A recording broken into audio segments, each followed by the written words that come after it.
کے ساتھ درود پاک سنائیں. اللہم صلی علی مولانا محمد معدن الجود والکرم بارک وسلم صلاۃ و سلام علیک سیدی یا حبیبی یا رسول اللہ صلی اللہ علیہ وسلم. بحمدہ تعالیٰ آپ ایسی محفل میں موجود ہیں، اس محفل میں فرشتے موجود ہیں، اور جس جگہ یہ محفل ہو رہی ہے رب کریم اس مکان کے تمام مکین پر اپنا فضل خاص فرمائے، اور اس محفل میں جتنے لوگ ہیں سب کے دینی دنیاوی مقاصد کو پورا فرمائے. کسی عاشق نے بہت ہی اچھی بات کہی ہے، حاجی عبد الجبار صاحب. وہ یوں کہتا ہے حرام ہو جائے اس پر نارے جہنم، حرام ہو جائے اس پر نارے جہنم، پڑھے صدق دل سے جو کلمہ تمہارا. ارے حرام ہو جائے اس پر نارے جہنم، پڑھے صدق دل سے جو. آپ بولیے آپ بولیے کلمہ تمہارا. اور آگے والا جملہ سنیے، قیامت میں چھوٹیں گے سستے وہ تاجر. تاجر کسے کہتے ہیں؟ تجارت کرنے والے. شاعری کیا کہتا ہے؟ قیامت میں چھوٹیں گے سستے وہ تاجر جنہوں نے خریدا ہے سودا تمہارا. جنہوں نے خریدا ہے سودا تمہارا. پھر محبت سے درود پاک سنایا. مولانا محمد معدن الجود والکرم بارک وسلم صلاۃ و سلام علیک سیدی یا حبیبی یا رسول اللہ صلی اللہ علیہ وسلم. میں کوئی نعرے والی تقریر نہیں ہوں، آپ کی اصلاح کے لیے صرف 15 منٹ لوں گا. نعرے والی تقریر سننا ہو تو میدان میں آئیے. ہم نے ابھی ختم غوثیہ میں کلمہ شریف کا ورد کیا. اسلام کے پہلے خلیفہ فرماتے ہیں کہ کلمہ شریف یہ کشتی ہے. آپ سمندر میں جب جائیں تو بغیر کشتی کے نہیں جا سکتے نا. ہاں، یہ دنیا سمندر ہے. اب اس سمندر میں اگر آپ کو صحیح سلامت جانا ہے تو کلمہ شریف کے ورد کو دل میں اتار لو، آسانی سے گزر جاؤ گے. اور صوفیہ فرماتے ہیں کلمے کی برکت، یہ کلمہ قبر کا اجالا ہے. کیا ہے؟ قبر کا. قبر میں کوئی مونس و غمخوار نہیں ہوگا، کوئی پرسان حال نہ ہوگا.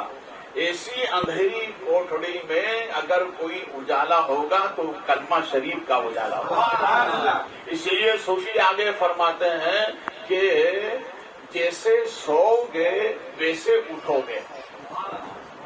کیا مطلب؟ اگر رات کو اگر باوضو آپ سو گئے اور اسی حالت میں موت آ گئی تو آپ تو پاک ہیں، وضو بنا کے سوئے.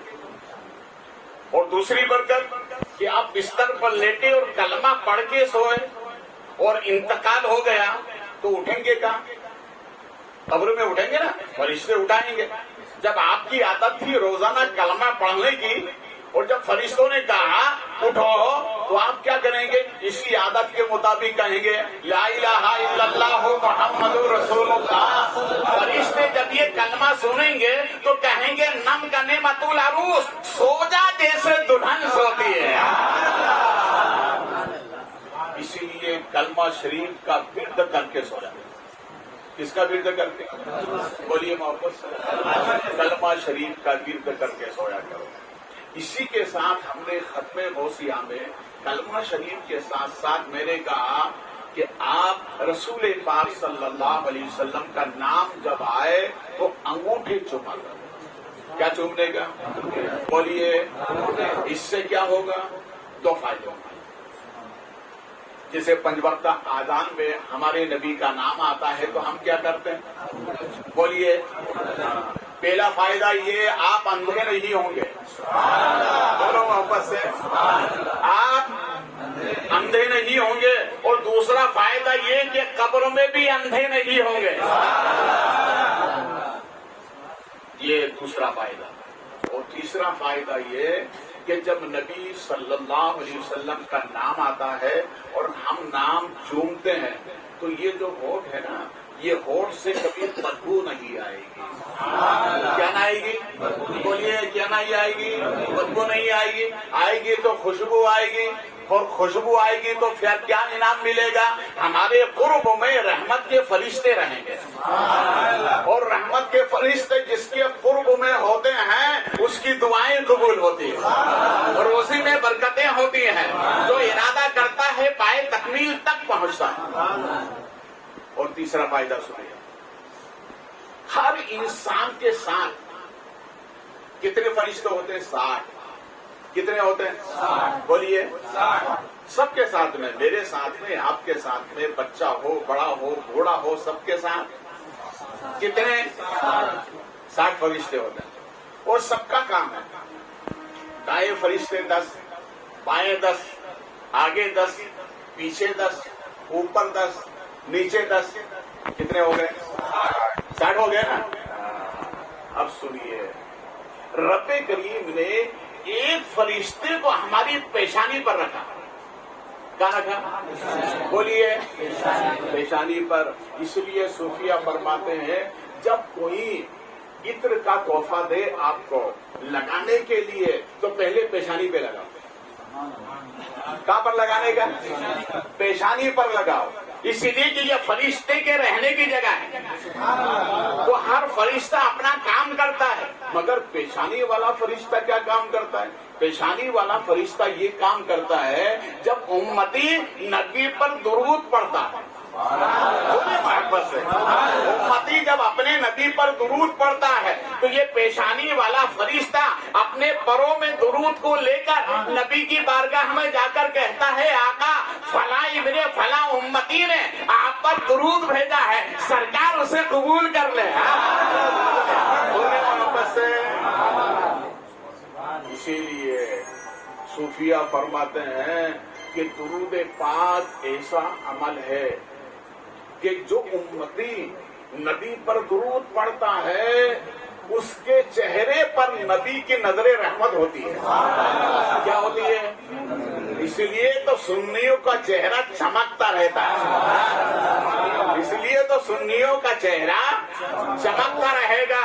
بے حمدہ تعالی ہم دنیا میں تو چمکتے ہیں، قبر میں بھی چمکیں گے، اور صرف قبر میں نہیں محشر میں بھی چمکتے رہیں گے۔ اس لیے صحابہ نے پوچھا میرے آقا ہزاروں انبیاء کی امتیں ہوں گی، آپ اپنی امت کو کیسے پہچانیں گے؟ نبی فرماتے میرے امتیوں کے چہرے چمکتے بھی ہوں گے۔ اس لیے تو اعلیٰ حضرت فرماتے ہیں چمک تجھ سے پاتے ہیں، بولے محبت، چمک تجھ سے پاتے ہیں سب پانے والے، میرا دل بھی چمکا دے۔ سبحان اللہ۔ اور اسی کے ساتھ پھر ہم نے ختم غوثیہ میں ورد کیا، غوث پاک کا نام لیا۔ کس کا نام لیا؟ بولو۔ پہلے ہم نے خدا کا نام لیا، پھر رسول پاک کا نام لیا، ہے نا؟ خدا اور رسول کا نام لے کر اس کے بعد میں ہم نے صحابہ کا نام لیا، پھر اس کے بعد اہل بیت کا نام لیا، پھر لیا غوث پاک کا نام۔ کس کا نام لیا؟ غوث پاک کا نام۔ اور غوث پاک فرماتے ہیں سنو میرے غلاموں، سنو میں وہ عبد القادر ہوں، مردے پر میرے نام کو دم کر دو تو زندہ ہو جائیں۔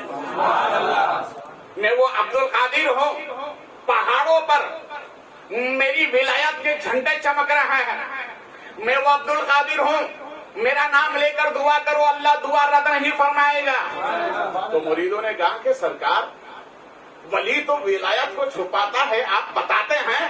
تو غوث آدم نے فرمایا غلاموں میں یہی بتانا چاہتا ہوں، میں یہی بتانا چاہتا ہوں کہ میرے نبی نے میرے منہ میں 7 مرتبہ اپنا لعاب دہن ڈالا۔ ارے جب میرا یہ عالم ہے تو وہ حسین کا عالم کیا ہوگا جس کی روح کی لعاب رسول تھی۔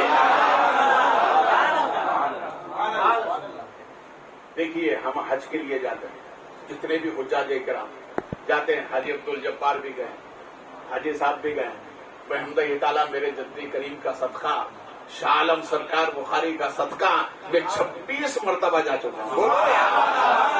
میں پڑھائی کے لیے نہیں بول رہا ہوں، تحدیث نعمت کے لیے. سنو، تم بھی ولیوں کے دامن کو تھامو. اللہ کا ولی رہتا مزار میں ہے مگر اپنے غلاموں کی زیارت وہ مدینے پاک میں کرواتا ہے. اسی لیے ولیوں کے دامن کو ہاتھ میں رکھو، انشاءاللہ دنیا میں بھی ترقی رہے گی اور انہی کا سہارا محشر میں بھی ہمیں برکتیں حاصل ہوں گی.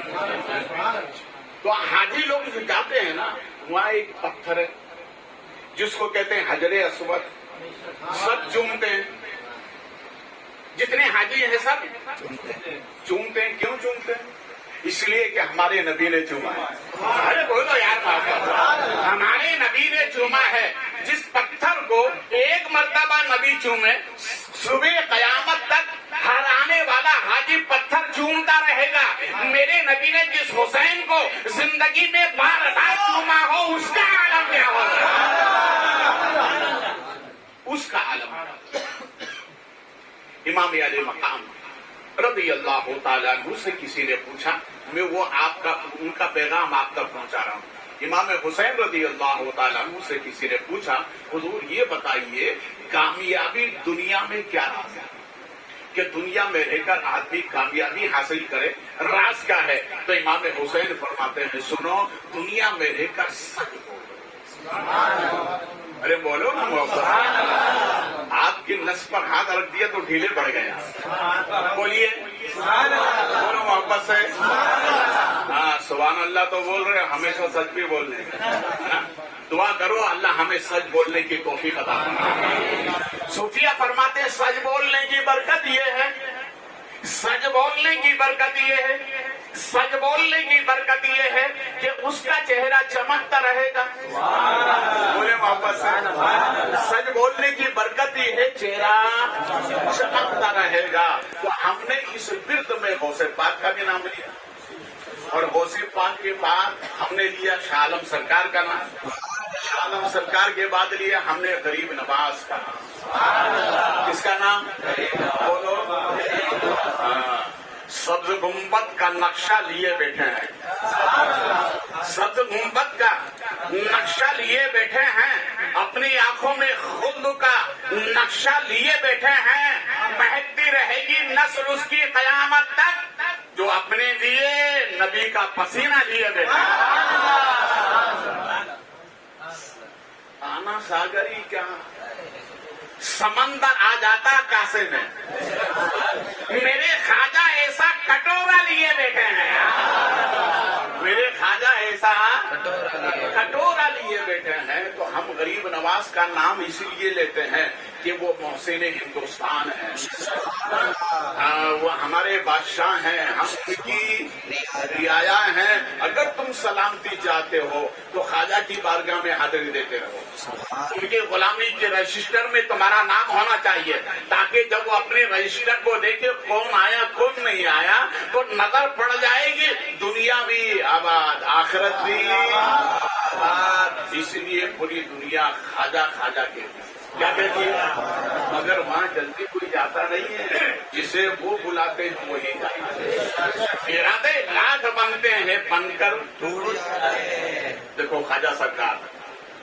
میں تقریباً یہ سمجھیے 89 کے بعد یا 92 کی بات ہوگی. میں حیدرآباد دکن کی طرف تھا. اس طرف سے چھوٹی لائن تھی. تو میں نے کمیٹی والوں سے کہا کہ مجھے سالانہ چھٹی ہے، مجھے اجمیر جانا ہے. تو نہیں 5ویں شب میں آپ کا پروگرام رہے گا اور رات ہی کو یہاں سے 2 بجے گاڑی نکلتی ہے، وہ شام کو آپ کو اجمیر پہنچا دے گی. ٹھیک ہے. میں پروگرام میں گیا، واپسی میں اسی گاڑی سے آیا.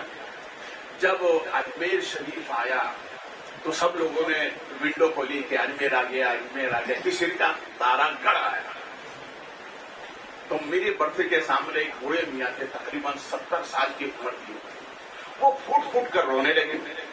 میں نے کہا چچا کیا بات ہے؟ ایک بات بول دو. میں یہ سمجھا کہ چچا بھائی مسافر ہے تو آدمی کو ضرورت ہوتی. میں نے یہ سمجھا چچا کے پاس پیسے نہیں ہوں گے، اسی لیے یہ رونے لگے. تو میں نے کہا چچا میں غریب نواز کے مشن کا کام کرتا ہوں, میرا جیب ہمیشہ گرم ہی رہتا ہے. بولو نہیں. اور قسم وحدہ لا شریک کی کہتا ہوں, اگر اپنے جیب کو گرم رکھنا ہے تو خواجہ کے مشن کا کام کرو. بولے محبت سے. اب خواجہ کا مشن کام کرنے کے لیے ضروری نہیں کہ عالم بنو آپ تو ہی کام ہوگا, نہیں. آپ تجارت کرو. خواجہ کی مشن کا کام یہ کہ اگر دروازے پہ فقیر آ جائے تو خالی نہ جائے, اس کے دامن میں ضرور ڈال دیا جائے. اس لیے کہ میرے خواجہ کے یہاں ہزاروں لوگ پلتے ہیں, ہزاروں لوگ. آپ پوری تاریخ اٹھا کر دیکھیں, پوری دنیا میں کئی خواجہ ہو گئے. کتنے؟ کئی خواجہ. دلی میں تو 22 خواجہ ہیں. دنیا میں کئی خواجہ ہوئے, مگر آج تک تاریخی نہیں بتا سکتی. تاریخ آج تک خاموش ہے. خواجہ تو بہت ہو گئے مگر غریب نواز کوئی نہیں ہوا. غریب نواز صرف خواجہ کی ذات ہے.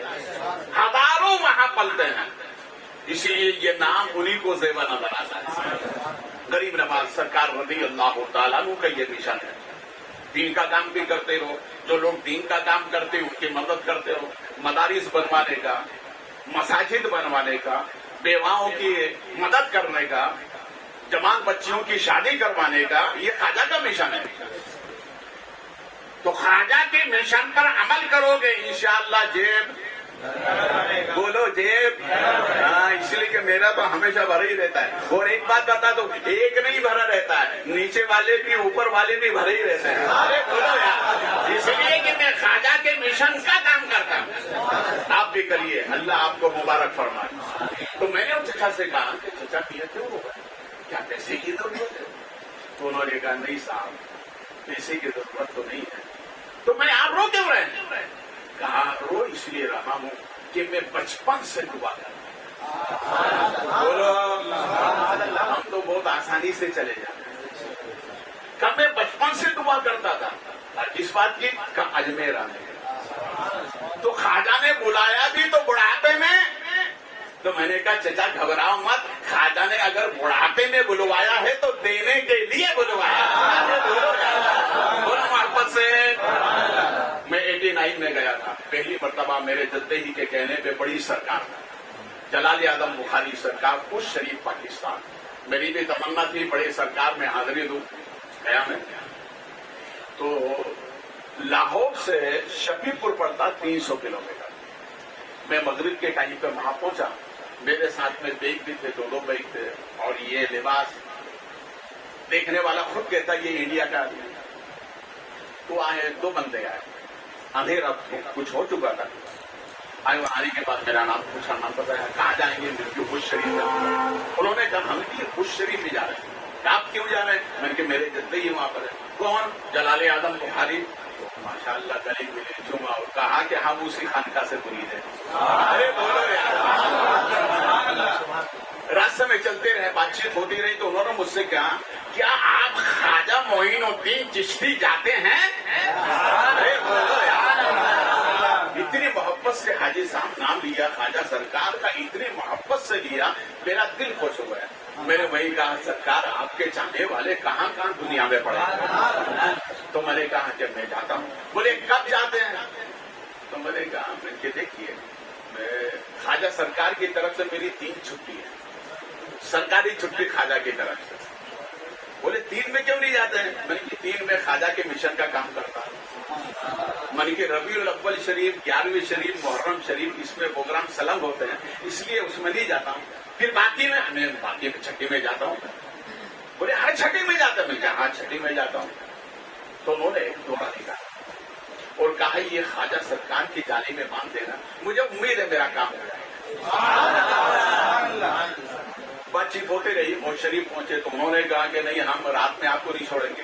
میں نے کہا بھیا مجھے خانقاہ چھوڑو, میں وہیں جاؤں گا. کہا نہیں ہم آپ کو رات میں تو جانے نہیں دیں گے, ہم آپ کو بعد فجر چھوڑیں گے. ٹھیک ہے. میں نے نمبر وغیرہ دیا, ان کا فون بھی آیا. میں نے یہاں آنے کے بعد میں خواجہ سرکار میں ڈورا باندھ دیا. کہا سرکار آپ جانے وہ جانے. وہ تیسرے مہینے آئے, مجھے فون کیا کہ حضرت میں انڈیا آیا بھی, میرا کام بھی ہو گیا اور میں پاکستان جا بھی چکا ہوں. بتلانے کا مقصد یہ کہ خواجہ بڑی عظیم ذات ہے. بڑی عظیم ذات ہے. جن لوگوں نے خواجہ کو پہچانا ہو ان سے پوچھو کہ خواجہ کو. مخدوم گوالیار جو قلعہ ہے نا بہت مشہور ہے MP میں. مخدوم گوالیار جب اجمیر جاتے تھے تو بلند دروازے پر وہیں پر کھڑے ہو کے جو پڑھنا ہوتا تو پڑھتے تھے اور وہیں دہلیز کو چوم کر کے اپنے حجرے میں چلے جاتے تھے. مریدوں نے کہا حضور ہماری خواہش ہے کہ اندر چلیں. کہا نہیں یہ بڑی سرکار ہے.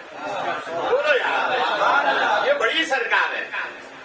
خواجہ اتنی بڑی سرکار ہے میرا چہرہ ایسا نہیں ہے جو بادشاہ کے سامنے پیش کرتا. قدم چوم کر کے چلے جاتے تھے. یہ ہے خواجہ کی چومت. مگر آج ہم نہ کچھ خیال کرتے ہیں دھکا مکی یہ وہ سب جا کر کے. یاد رکھیے ولیوں کی بارگاہ میں جتنا ادب کرو گے اتنا ہی انعام ملے.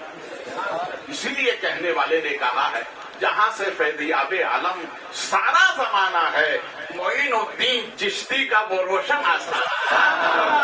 معین الدین چشتی کا وہ روشن آستانہ ہے. تیرے پائے کا نہ ہم نے پایا خواجہ تو زمین پر رحمت کا سایہ خواجہ.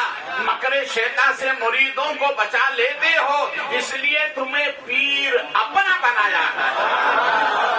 رب کریم اس محفل کو قبول فرمائے برکتیں عطا فرمائے. انشاءاللہ تو ناز شریف کی صلاۃ و سلام.